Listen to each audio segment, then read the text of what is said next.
And thanks for everyone coming today.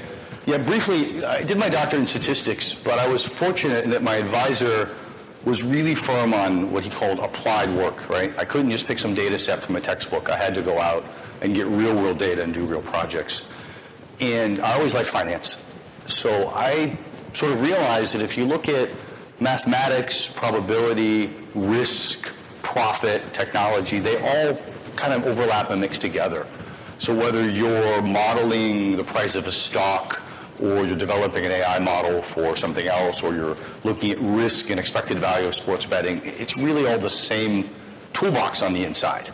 So once you understand all that, you can apply these things in a lot of ways. Now, today we're going to talk about cryptocurrency. I shifted all of my work in businesses to cryptocurrency about 2 years ago because for me, it's the most exciting industry there is. It's horrendously inefficient, it's full of scams, it's a crazy Wild West mess, but there's also groundbreaking technology. There's lots and lots of opportunities to apply all the stuff you're learning here. And there's a good chance to make money if you're interested in that as well. Even if you're just a doctoral student and you're looking for papers and projects, there is so much data analysis and time series analysis and Poisson models and Bayesian models and volatility models. We could probably spend 2 months just talking about volatility models. It's endless. So it's a fascinating place to play and work, and again, there's real money there. So the title today is stolen. I don't know if you have the textbook here by Wasserman called All of Statistics, but I always thought that was a bit bold as a book title, so I thought we'd call this All of Cryptocurrency. Right? What's happening is we're getting this perfect storm, right? We have groundbreaking technology, but we have the uneducated public, right? We have the government and the regulators who are super concerned about what to do with this thing. There's criminals, there's scammers, there's small investors, there's corporate investors, there's nerds, taking over the industry, and there's social media influencers and all kinds of stuff. And most people have no clue what's really going on and how this stuff works. So my goal today is to start from the bottom up. This is not a how to get rich talk. This is not a talk about regulation. It's not a talk about politics. And we're not going to do any mathematics, and we're not going to do any actual computer code. My goal today is to leave you with an understanding of the core building blocks or technology, because every cryptocurrency project you see is based on half a dozen fundamental tools and just mixing and matching them in different ways. The way I would explain it to friends who were not without a math background is say, look, you may not be a chef, but when you go to a restaurant, you know the difference between fried fish and steamed fish. So that's sort of my goal here, is if you know the basic things, how stuff is cooked, you can look at any cryptocurrency project and have a better understanding of what it is, right? So I'm calling it the timeline of hype. We had Bitcoin and blockchain that came out first by Satoshi. Then we had something called Ethereum. Then we had ICOs, then STOs, then DeFi or decentralized finance, and now we're on to NFTs. Just out of curiosity, show of hands, who here knows what an NFT is? Anybody? 1? 2. Okay. Oh, 2 more. Okay, 4. Good. Then we'll get into those as well, because it's a really nice piece of technology that's currently being used for the most ridiculous speculative bubble you've ever seen. But there's some nice opportunities in there. Right, so today we're going to talk about the fundamentals first. Hashing, public key encryption, Byzantine generals problem, blockchain, and smart contracts. By the way, forgive me for looking over my shoulder all the time, but I don't have a screen here to see what's on the slide. So the first thing I'm going to talk about is what's called hexadecimal. Anybody familiar with this? Very simple concept. You see a Bitcoin address or you see some number, and it's a mix of letters and numbers. Computers, as you all know, work on bits. They're binary, 0 or 1, right? So everything in the computer is a power of 2, right? Or log 2, however you want to look at it. So if this is a bit, you can represent, with 4 bits, right, 0 to 1 in 4 places, you can represent 16 numbers. And the reason we do this is because this is how computer chips work. In fact, if you look closely, your computer is megabytes or megabits, and it's all just these. So when you see Bitcoin addresses, or you see anything from encryption, or anything in the blockchain, or anything in a smart contract, it's all based on this system. And this is why you'll see 0 through 9, and then A through F. So when you see that, don't think it's some weird code. It's just another way of representing an integer. But you can represent really big integers in a very small amount of data. It's efficient. And that'll become important later. So the first concept I want you to understand is something called hashing. It's otherwise known as a digital fingerprint. What hashing does, and again, we're not going to get into the actual computer code or math behind it, is you take any chunk of data, run it through an algorithm called a hash function, and you get back a digital fingerprint. And a digital fingerprint is a fixed size, usually 32 or 64 characters long, 64 in this, I think 128 in this case, that's unique. You could take an entire textbook, you could take just your name, you could take any amount of text you want, and you'll get the exact same size fingerprint out the other end. And these fingerprints are unique. It's you have a better chance of winning a lottery 100 million times in a row than getting the same hash twice. As an example here, right, we just looked at text hello HKU, uppercase H and lowercase h. Completely different digital fingerprints. And this is useful for everything in cryptocurrency and everything in blockchain. There are different algorithms. This is one called the SHA-1 hash algorithm. There are about a dozen of them. If you go over to the computer science department, they'll give you more. How they work doesn't matter. What's important is understanding the idea that you can take any data and make a digital fingerprint. Because in the blockchain, that I'm sure you've all heard about, it's this magic database, it's decentralized data, it's going to change the world. All the blockchain stores are these. It doesn't store the data because that's not efficient. What it does is it stores the fingerprint. The best way to think of a blockchain is it's not holding important data, it's holding proof. If somebody comes to you and says, prove that you stored the word hello HKU in the blockchain, you would just show them this and say, this is in the blockchain so I can prove it's in there. It doesn't hold the data. So it's backwards, right? So this is a made-up transaction. An actual cryptocurrency transaction is more complicated, but you would have, this is in a format called JSON, which you may have heard of, right? So you have 4 pieces of data, from Noah to John, pay 123.45, and here's a timestamp of when it happened. This is the hash of that data. So again, in the blockchain, it's just this. So if John wants to prove that I paid him, he's going to say, I'm claiming this was Noah's payment to me, and someone's going to challenge him and he can say, the hash is in the blockchain. You can calculate the hash yourself and look it up and see that it's in the blockchain, so you know I'm not lying. And this is how cryptocurrency wallets work, cryptocurrency transactions work, and everything in the banks, it's all built on this concept, right? And there are different ways of fields of data that different versions of cryptocurrencies have. People play different games with how they store the hash and where they store the hash, but the core concept is there, right? So hash, please. Hash transfers a text to some this fingerprint. random code. Correct. So hash can do numerical values too, or just text? Any data. Any data. Image too? Yes. Normally you convert it to raw bytes first, and then it calculates the algorithm on the raw bytes. So any data you can have a hash. Where that's useful, even in stats, let's say I've got 100,000 patients' medical records, and I want to make sure that there isn't a glitch. The data didn't change or the hard drive didn't mess it up somehow. I take a hash of it and store it somewhere. 10 years later, I can go back and hash the data again, or my business partner can in another country, and if he gets the same number, you know the data hasn't changed. Any size data. So this doesn't tell you the data. This just Correct. A pointer. Correct. Something like in C++ is pointer. It's not a pointer. It's a fingerprint. It's a proof. Right. It's a proof. Okay, but it doesn't store the data. Correct. This long. Okay. Correct. It's a proof. So this proof could represent one integer, or it could represent 100 gigabits of data. You'd get the same size proof. And it becomes very useful, again, when you're dealing with finance and money and transactions, to just have a proof, right? So the next concept, please. So the proof. So why it's important to keep the proof, not the message? Efficiency, right? The proof, with this I prove I read the message. Correct. Once I correct, I read it. Correct. Does that understand? Well, what people do, so it's not standardized. So what people do in real life is that to send messages around the internet is slow. I mean, the internet's fast, but when you have millions of people and you're sharing this blockchain globally. So computer scientists always want to send the least information possible. So you may store this copy locally on your PC somewhere. You might one-to-one, send it to me because I'm doing some business with you and you need to show me that you have this. The blockchain just stores the smaller piece of data because it's efficient. Anybody can look at it. We don't need it unless someone's making it. Okay, listen, I asked you to give me the blockchain. Then I want to realize what's behind this.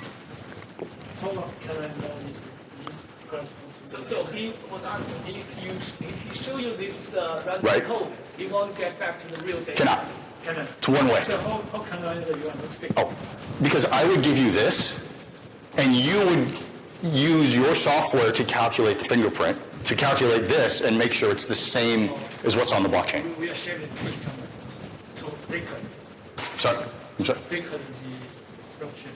Right, well, everyone has a copy of the blockchain. So you run the same hashing algorithm that everyone else uses. It's standard. And if you get the same result, then you know I didn't lie. We have central technical reversal. Not reverse. It's one way. But you can do the same one-way path and make sure I'm telling the truth. It's important that we can if we access it. Correct. But it's always one way. You can't go backwards. And again, the math on that, you could go deep into the different code with computer departments. So the next concept that we're going to talk about is a cryptocurrency wallet. Right? I'm sure you've all heard about digital wallets. As students, people are probably marketing all kinds of wallets in your phone and hardware wallets. You read in the news about hackers getting in and stealing cryptocurrency and hacking wallets. Right? So let's talk about what an address is. An address is just a number. It's a random number that you pick or your software picks. The space is 2 to the 256 power. It's about roughly this. People have claimed that it's more than the number of atoms in the universe. I don't know if that's true, but it's a common claim that's thrown around. So literally, when you want to make a new Bitcoin wallet, your software just picks a number because the probability of picking one that someone else picked is so small it doesn't matter. So it's just a number. A really long one, right? You obviously aren't going to pick the number 5, although you could. You pick some crazy long digit. And this I found online was kind of a fun graphic, right? So you have, right? This is the probability of winning the Euro lottery. This is the estimated number of atoms on Earth. This bottom number is the estimated probability of guessing someone's Bitcoin address. So Bitcoin address is just a really long, everything's an integer, by the way. I should preface with that. It's just a really long integer. So what we do with it, this is an example, it's a website that will generate random entropy and randomness just from you moving the mouse. And this is representing a really long random integer in that hexadecimal code because it's more compact. Because each letter can represent 0 to 16 instead of 0 to 9. And then you'll get wallet stuff out of it. Questions on this? I'm going a bit fast because there's a lot I want to cover today, but feel free to just interrupt or raise your hand if you guys have questions. So, Bitcoin addresses, and this GIF is changing on me. What we do is, again, there's an algorithm that we're not going to get into that takes your crazy random number and through public key cryptography, which is a whole different topic we won't get into, splits it into two parts. It uses what's called a one-way function. Key generation algorithm. You take this big, crazy random number, and what you get out of it is a public key and a private key. You get two new integers. It's done through elliptical curve cryptography, which we won't get into today. And these two keys are mathematically related through one-way functions or trapdoor functions. For example, if you want to send me a message, you can encrypt the message using my public key, which I can put on the web, can share with the whole world. Only the holder of the private key, which I keep very locked up, can decrypt the message. So it's used in standard encryption by governments, by military, by banks. This is sort of what everybody does now for encryption. This gives you, from starting with this big random number seed, this key pair. And we'll get to why that's important in a minute. This drives all cryptocurrency wallets. All the trillions of transactions are based on this concept, right? The other thing you can do with a key is instead of encrypting a message, you can sign it. It's just a digital, just like signing with ink with your hand, you can use your key to sign a message, right? So as an example, Alice is taking the message, hello Bob.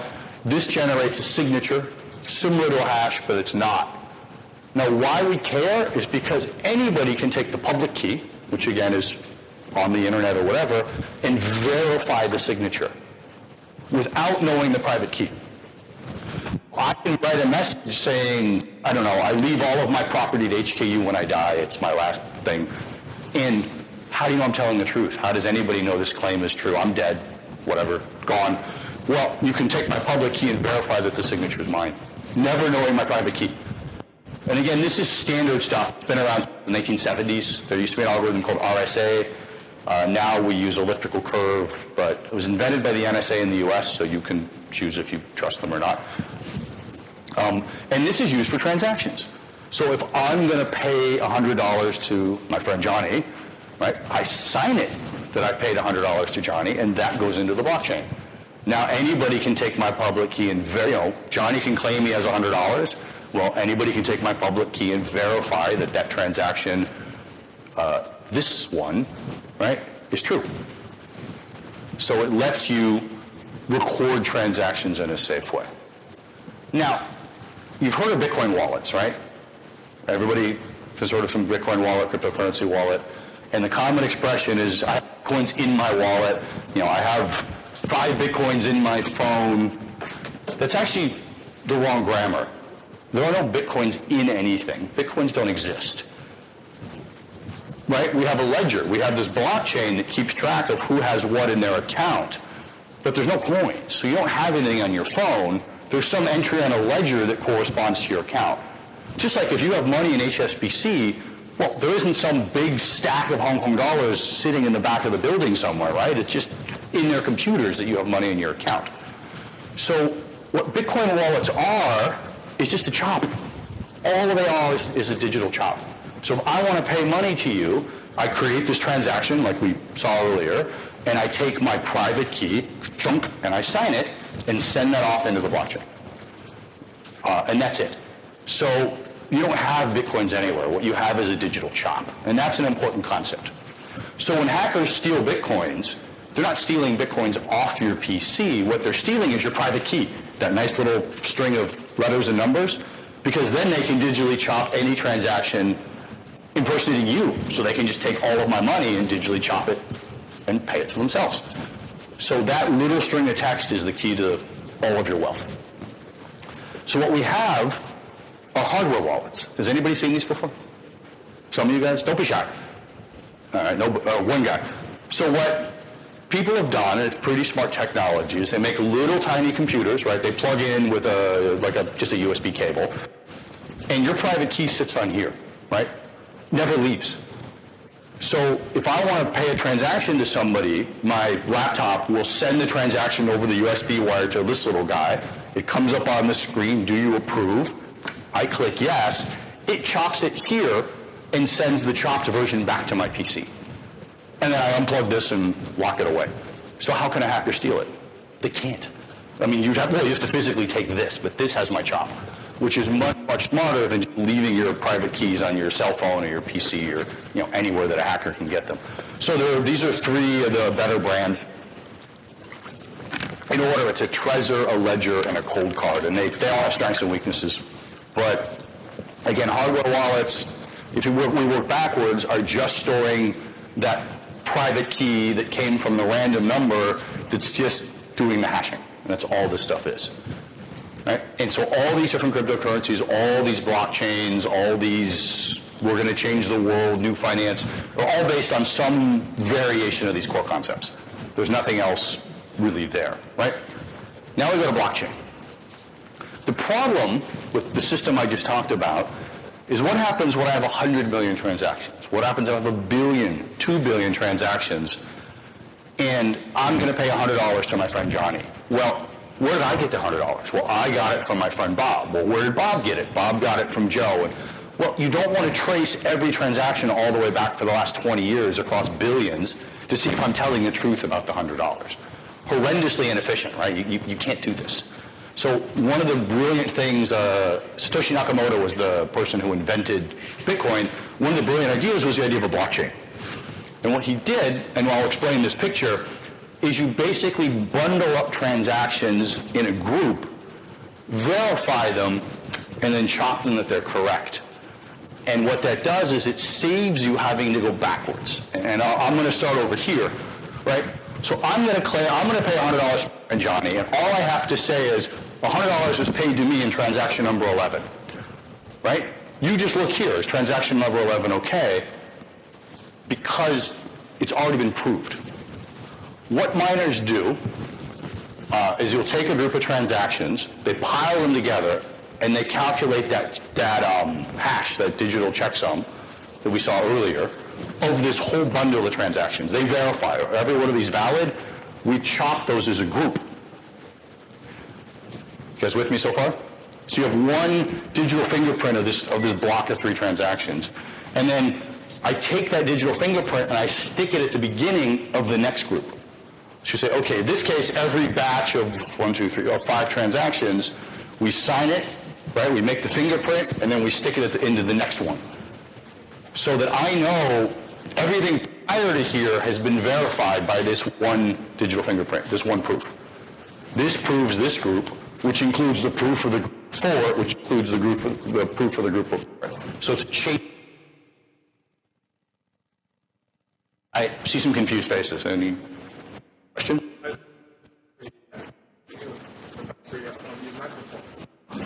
Did it die? Any questions on this? You guys get it? So just, you said there's a hardware wallet. Yes. Are those also for the cryptocurrency? This is also for cryptocurrency. They're only for cryptocurrency. But I think the bank also like I think that I understand I'm using one transaction. Looks similar, totally different. Totally different. Looks similar. What's the difference? So these hold your private key, your chop that lets you approve transactions. The bank one is what's called a one-time password. So the bank ones tend to have a clock inside that know what time it is, and they use the time stamp in seconds plus some unique serial number to generate a password that's only good for a few seconds. So when you log into the bank. So it's just another security layer for them. It's a special password. Very different than this. I didn't bring one today. I can bring one next time and show you guys. No. It's 2 to the 256. It's really long. The key space is 2 to the 256. I think a private key is 128 bits or 256 bits. Depends on the blockchain. There's a few versions. Right, but they're all super long. Correct. And it's just in the device. And the device has usually a very small piece of software on the chip that just knows, you send it the text of your transaction, it knows how to chop it. Do your business, you have 100 of these different private keys? We don't discuss security, sorry, but you should have more than one. Let's just leave it that way. Yeah, different, like bank accounts. We have different accounts for different things. One for one business. What if the battery is dead? There's no limit. There's no battery, USB cable. Oh, this is not the battery. Correct. So what if this one is broken? Don't you lose all your... You can keep a backup of your private key, and there's different ways to do that. You can have more than one of these. You can write it down on a piece of paper and put it in the bank vault. You can encrypt it on a thumb drive. There's many ways to back up your private key. But you don't want to use your private key ever on a PC or a phone that's connected to the internet, because it's a really good way to get your funds stolen. So even if I have a backup of this, it's not online, it's somewhere else where hackers can't get to it. But if you don't use it on the internet, how can you use the transactions? Oh, easy. This thing, it's a small little computer, right? It has one job. It knows how to sign transactions, do the digital chop, right?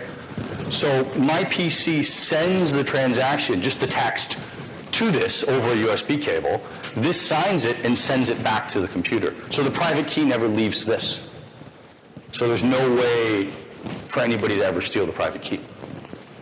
Right? It just does one job. And usually there's a PIN code. You have to tap these in the right number to unlock it, kind of in case you drop it. But these are, we can do a longer talk about this, Bitcoin security, if you guys want some time. That's a whole other topic. But the idea is these are just digital chops in a very secure way, right? So we have our blockchain. Any questions on this? Because this is a really key concept, right? You take a batch of transactions, you verify, did they all have the right money, do all the accounts balance, is all these claims correct? You then calculate the digital fingerprint of this, right, that checksum we talked about, and then that becomes the first entry in the next block. So You said you verify, so can you give an example? Say some transaction is fake. well, if I'm going to pay you 100 Bitcoin, well, I wish I had 100 Bitcoin, right? The first thing that it needs to check is, well, did I have 100 Bitcoin in my account before I made the transaction to you, right? So it would need to verify that. Where did I get my 100 Bitcoin? I got them because someone gave them to me last week. And so you can't go back forever. So what you would say is, I got 100 Bitcoin last week, and that came from a block that was already checked. And then when I give it to you, you now have a transaction claiming I paid you, and that's been verified in here. So then whoever you give it to only has to look back one block. They don't have to look all the way back. So you need one version per market. You want to need the Well, each not mix up with other things. Well, each cryptocurrency has their own blockchain. Bitcoin has a blockchain, Ethereum has a blockchain. Something that you can verify, check. Right, and they have different verification algorithms and different ways of storing the transactions. This is why we have more than one cryptocurrency, is different inventors have different opinions on the best way to do it. We'll try to improve, and some are just copy paste and change the name, but this is just a basic concept. Right? So one of the other issues we have with blockchain is something called consensus, right? There's an old problem from game theory called the Byzantine generals problem. Again, people have done PhDs on this, and there's books and papers on it in academia. And the basic idea, no pun intended, is you have a bunch of generals around a city, and they can't talk to each other. You want to attack the city. So all you can do is send runners with messages. What if one of the generals is a spy, and he's going to send the wrong message? Half the guys attack, half run away, you fail. How do you know if when you all agree to attack? And this is an academic problem that's been around for a long time in game theory. What you wind up with is a question of, it's a consensus problem. And I'll give you an example. Everybody has a copy of the blockchain, right? We can buy a little Hong Kong, $2,000 PC, plug it into the internet, and run our own copy of the blockchain. Anybody can, they're all over the place. Let's say the internet for Hong Kong goes down for a couple hours, the whole country, internet's cut. Now our copy of the blockchain doesn't match the copy of the blockchain in the rest of the world, right? There's transactions happening here that didn't make it to other places, and transactions, were split. So which version of the blockchain is correct? Or what if some evil hacker makes their own version of the blockchain that says, I have $1 billion, and then I want to pay you? How do you know my claims are right? So you run into a question of consensus.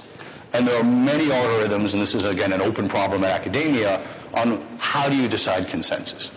This is a toy example, but you have one commander from the general problem and 3 lieutenants. This guy's a spy, right? So the easiest concept is, well, they all talk to each other. And we go, okay, 2 of us got this message, 1 got this message, so we're going to go with the majority vote. Assume that that's the correct information. So majority vote is one solution to consensus. There are many ways that can do this with passing leader tokens, and again, it's a topic for another day. But when you have blockchains, when you have these things, you need to know which version is correct if you get different versions, because this is supposed to be the ground truth. So you'll hear a lot about consensus algorithms when you look into cryptocurrency, and this is what they're talking about. So these are the core concepts, and in my mind, they're just Legos, right? With the things we talked about, you can mix and match these and make modifications to them kind of forever and have as many different kinds of cryptocurrencies as you want and as many different kinds of finance projects as you want. What we're seeing, Bitcoin was the original one, and that kind of became the gold standard. And then some people looked at it and thought, well, it works, but it's slow, or it's inefficient, or it doesn't do some things I want, so I'm going to make my own version. And they modified some of these core concepts to make other cryptocurrencies. Some people just said, hey, whoever first made Bitcoin got really rich, so if I copy Bitcoin into the Noah coin and I get everyone using it, well, as the founder, I'm going to get rich. So I'll just copy paste the open source software, give it a new name, and then spend all my money on marketing trying to get my coin to become popular. Like most of the cryptocurrency you see out there and all these projects are people doing that. There's tons of layers of fancy white papers and academic fluff, and when you get right down to the heart of it, it's not really doing anything that different. It's just somebody trying to get their own currency adopted. 99% of these projects are just that. And I think it's important for you guys to be able to tell what's a valuable innovation that might actually solve some problems in the market and what's just somebody trying to profit off something new. Now, there is one innovation that changed the world, and that's called a smart contract. Anybody heard of those? Maybe? So a smart contract, it was a new kind of blockchain called Ethereum. It was invented by a guy named Vitalik. Nice guy, by the way. He said, Bitcoin's great, but all you can do with Bitcoin is transfer money, right? You can just send payments back and forth, and that's nice. But banks do so much more than that. Why can't we do loans? Why can't we have, complex voting on things? Why can't we have interest? And, all the other things around finance. So he said, I'm going to make a blockchain where you can write a little piece of software, a couple of functions, and send that into the cloud as well so that a transaction can be more than just paying money from person A to person B. And he called them smart contracts. And smart contracts, they're in a programming language called Solidity. It's not that hard to learn. And it's interesting because you can make up any rules you want or any games you want. For example, if you want to have a lottery, you could say, I'm making a smart contract, everybody has to pay money in, and then on December 1st, it's going to pick a random number, and all that money is going to go to one person. And I could stick that on the blockchain, and it would just run automatically. The nice thing about smart contracts is they have their own life. Once you send it to the blockchain, you can't cancel them. They live there forever. And you can't change them. So if I made this lottery and threw it up into the blockchain, I can't steal the money. I can't cheat you. The government couldn't shut it down if they wanted to. It's in the cloud. It's running decentralized. That's it. So this has given rise to millions of people and entrepreneurs trying to do different business models, along with tons of scammers, and an entire universe of finance. Most of what you're hearing about cryptocurrency now is coming from smart contracts on the Ethereum network. Questions on that one? Because it's a big one. Okay. So this is just a small little graphic that talks about, you've got some smart contract, right? There's no third party or middleman, meaning you don't have to rely on a human being to finish the transaction. You don't have to rely on a person ticking the right box or cheating or lying about the data or making a mistake or whatever it is. The computer code, they even say in slang, the code is law. Whatever's written in that function, that's the law and that happens and nobody can change it. So it creates a lot of interesting things you can do on the blockchain because really it's unlimited, whatever you can imagine. So, of course, the very first thing people came up with was a scam, as people do in technology, something called an ICO. Does everybody here know what a public offering is, or initial public offering with stock? No? Okay. So, if I want to list a company in Hong Kong, I want to be a publicly listed company traded on the Hong Kong Exchange, the first day is a big deal. I'm offering shares of my stock to the public, and there'll be a bunch of marketing hype, and maybe I'll get it on TV, and I'm selling all these shares as a way to finally release my company to the public so people can invest. So they copied this model with an ICO, initial coin offering. And I'll explain. So one of the things you can do with a smart contract is you can make your own currency, right? Because smart contracts let you do anything you want. So instead of Bitcoin, I can make Noah coin with a very small smart contract, just copy paste. And I can say, I'm going to issue 100 million Noah coin. It's a new currency. So with half hour on my laptop, I now have my own cryptocurrency token. It's not Bitcoin, it's not Ethereum, it's the Noah token. Now, the reason I would do that is obviously if I'm the founder of it, I get them first, I can pump the price up, I can get rich and do all these games. So this was a big bubble. Everyone and their mom and their neighbor and their dog tried to launch their own currency, hoping to get rich. Some became very successful, and the founders got very rich. Some, most of them went nowhere. 3 people bought them and they did nothing. My favorite one, somebody actually launched a token called the Worthless Coin. And the logo was a finger with a very rude gesture. And the guy actually put on the website, "I will take your money and spend it on myself. This is completely worthless." He raised about 2 million Hong Kong and literally just went on holiday. So you can create any token, do anything you want. People have made them for games. People have made them for clubs. People have used them as coupons. It's, again, whatever your imagination is. Now, on this graphic, this is an example of a couple kinds, right? There's what they call a static pool, where you say we have a preset price, it's 10 Hong Kong dollars a token, and there's 1 million tokens, and that's it. It's just a fixed thing. And we're going to raise money. I don't know, maybe I want to help animal shelter dogs, so I'm going to sell tokens and raise the money and give to the animal shelter. Right? Another version is you say there's 1 million tokens, but the price is dynamic. We'll let the market decide what the price is. And then the third version, you can say, well, the price is fixed, but the number is dynamic. So you can play all these games. Because again, you're writing the smart contract with the rules, so it's whatever you want it to be. Now, ICOs had a huge bubble. China made them illegal because it was going insane over there. I think the U.S. has made most of them illegal now. The government's always catching up on laws for this new stuff.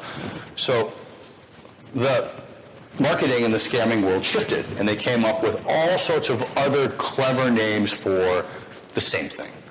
An STO, securitized token offering. So they're saying, it's an ICO, I'm going to make up the NOAA coin, but each coin represents, 0.01 shares in my company. So see, you're getting something for your token. It's secured by some asset, which may or may not be just yes.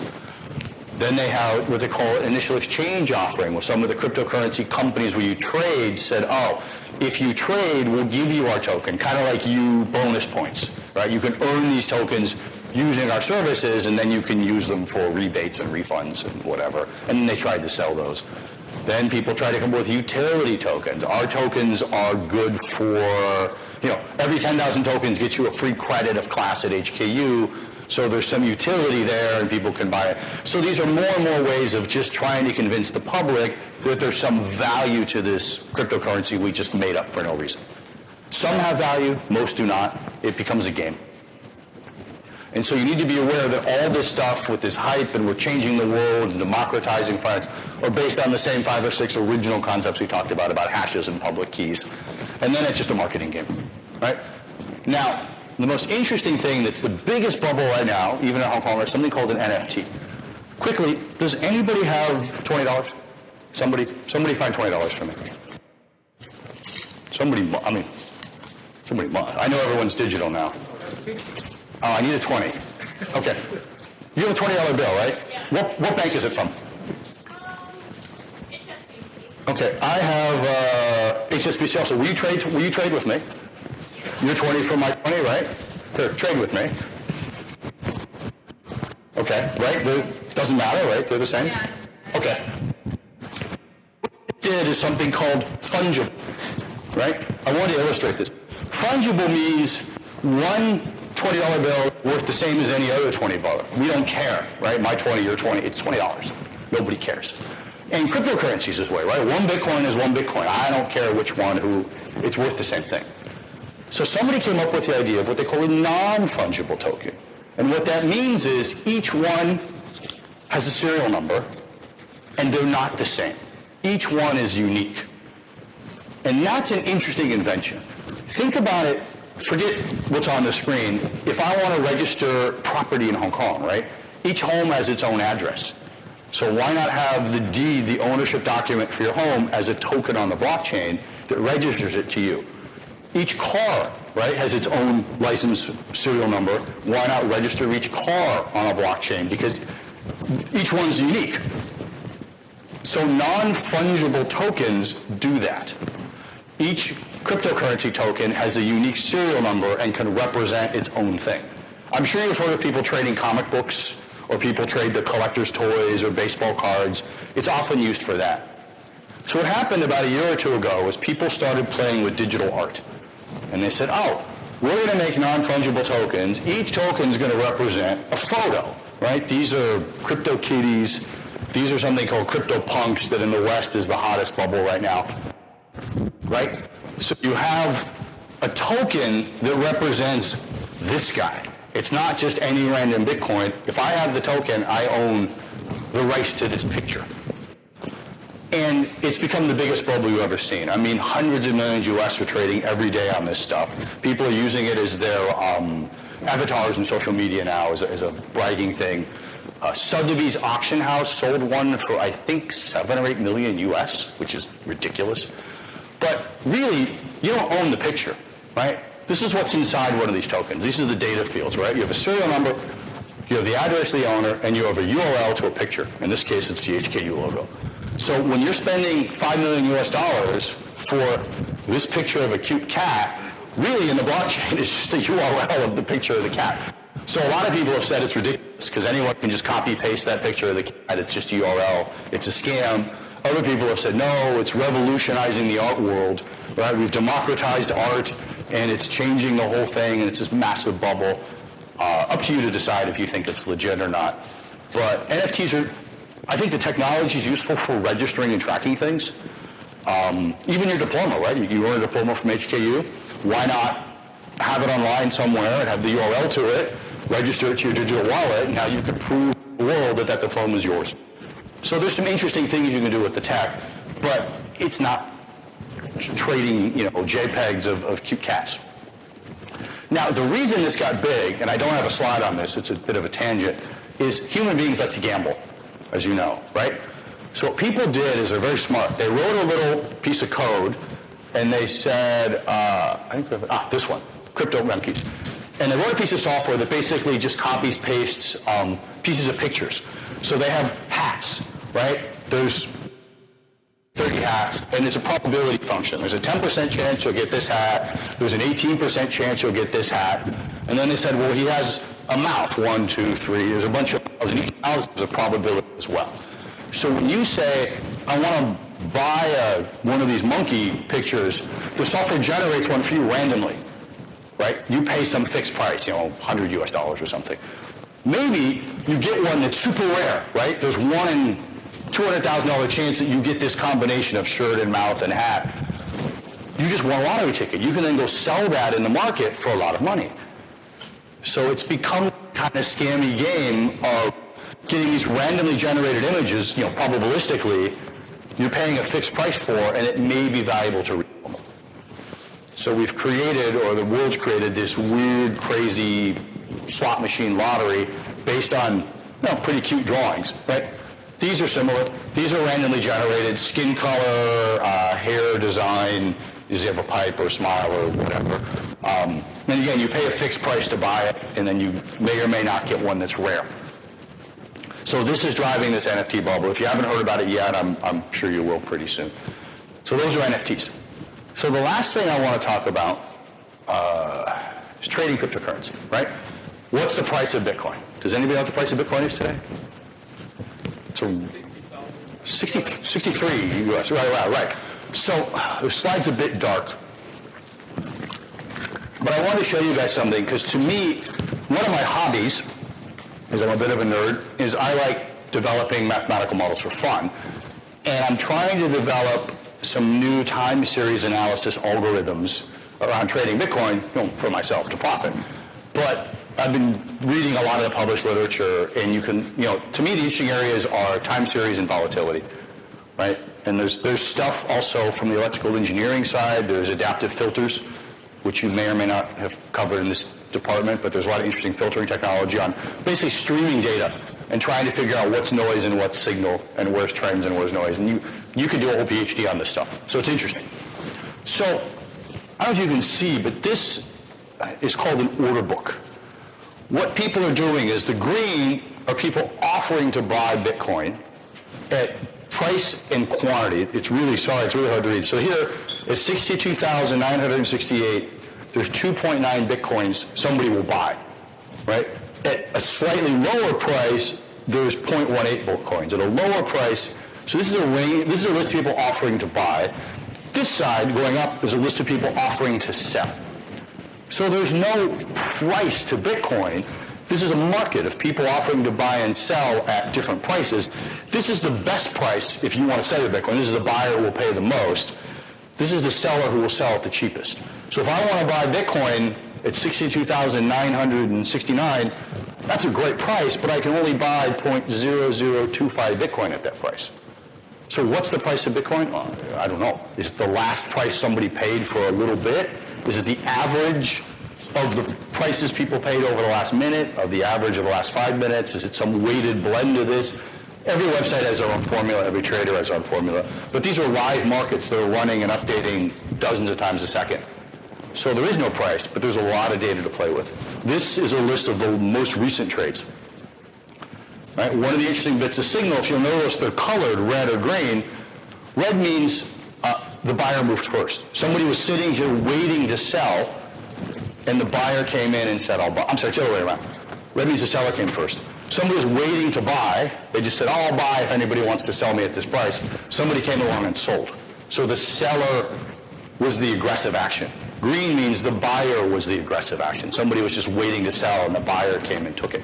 So there's information there on who was the aggressor and at what price and how much. So this leads us to some thoughts for research, right? Because this is a stats department. If you wanted to play with some things for papers, so you guys all need things to research, you can look at trending time series of prices. You can look at Poisson models of quantity and demand and time and change on that. You could look at blockchain, do some theory models. You could do AI analysis of social media sentiment in correlation to changes in price and volume and time. There's a lot of interesting stuff you can do in there. The good news is most of the data, all the data is free. You can just go to any of these websites with a small Python script and pull down a year of data in 10 minutes. So there's tons of data and tons of interesting stuff to play with. And we've got about 10 minutes left, which was planned because I wanted to open this up to questions, and I like to do a bit of informal Q&A and conversation at the end. So hopefully you guys will be a little less shy and we can chat a bit about all this stuff we just covered. Any questions?